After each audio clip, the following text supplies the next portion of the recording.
Good morning, good afternoon, good evening. My name is Sphe, and this is my testimony about the CICC mission trip that we had in the Philippines on the 7th of February until the 14th of February. And it was a really good time. We were so blessed. Everybody was so blessed. And the only word I could think of to describe how I felt, my experience is just love. I felt love from God. I felt love from the missionaries that we went there with. I felt love from the people of Kabankala. So overall, God worked His own miracles. God showed His love to us.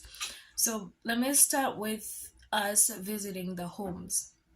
Before, I thought that it will be very difficult and we will meet a lot of things there. I wasn't expecting that people will actually accept us. People will actually were actually willing to listen to us, to allow us to bless them, and people were actually they were willing to share about their life stories, their joyful moments, their sad moments. So that showed me how mighty God is. I'll just share about one wonderful experience that I had about my deliverance.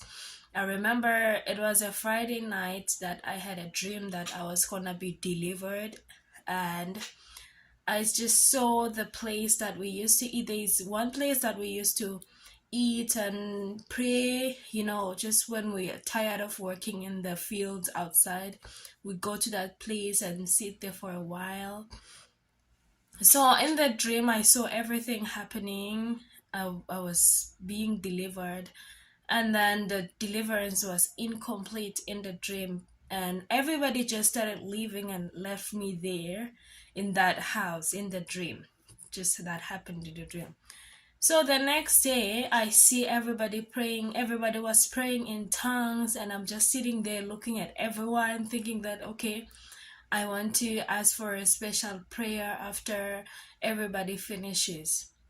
But then, before everybody finishes, I started praying about my family, my siblings, my parents, generational curses, and all of that.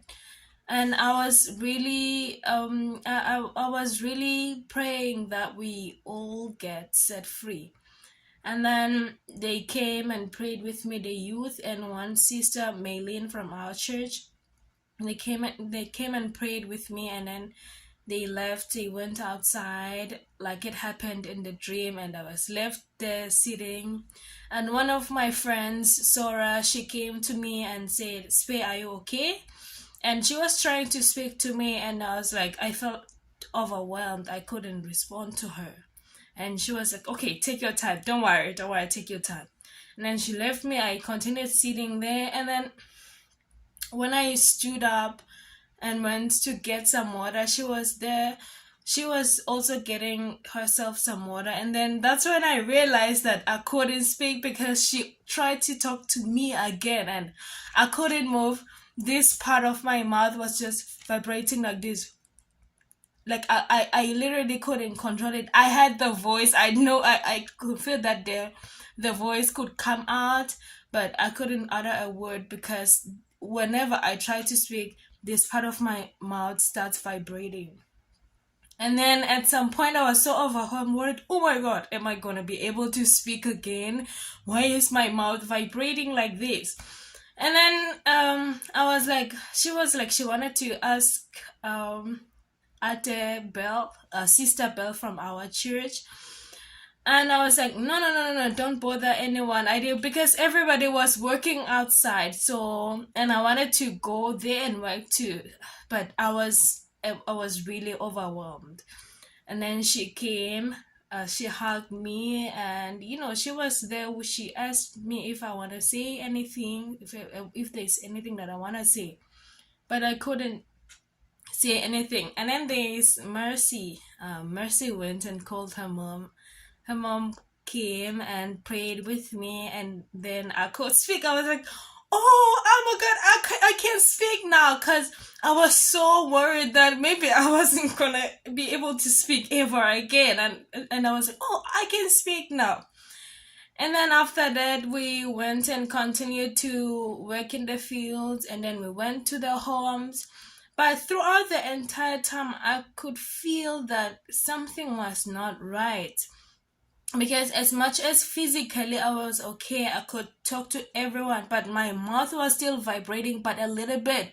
I could control it, I could speak, but it was still vibrating. And then I spoke with Pastor Sam, and I told him what happened, because he was not there when everything happened. He said that he did see me crying when I was praying for my family. Like, I was crying, I was so overwhelmed.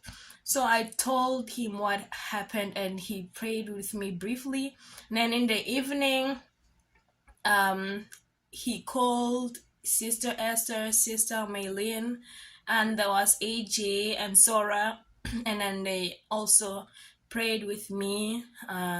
They said they saw chains being broken, and Sister Maylene said she saw a cross over my head like this after they prayed. And guess what? After they finished praying, I felt at peace. I felt a peace that I've never felt for a long time. I felt free. I felt so joyful. And then what happened when I went back to school, I shared this testimony with we have a Bible study group at school in my university. I shared it with a professor and the students who go there, and he was like, yes, you are so different this semester.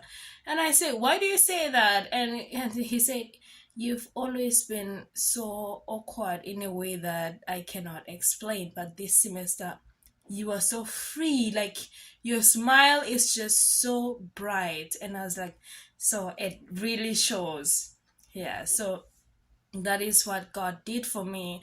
We got sick there. It was so hard, but we still it didn't affect our progress. That's what also surprised me, because no matter how much we were sick, some of us got sick more than 3 times. Some of us, it was so hard, but it didn't affect our progress. So that's why I'm always grateful to God for this mission trip, and I'm grateful to God for the people there who accepted God, because all of the people who said they were gonna come to church, they did.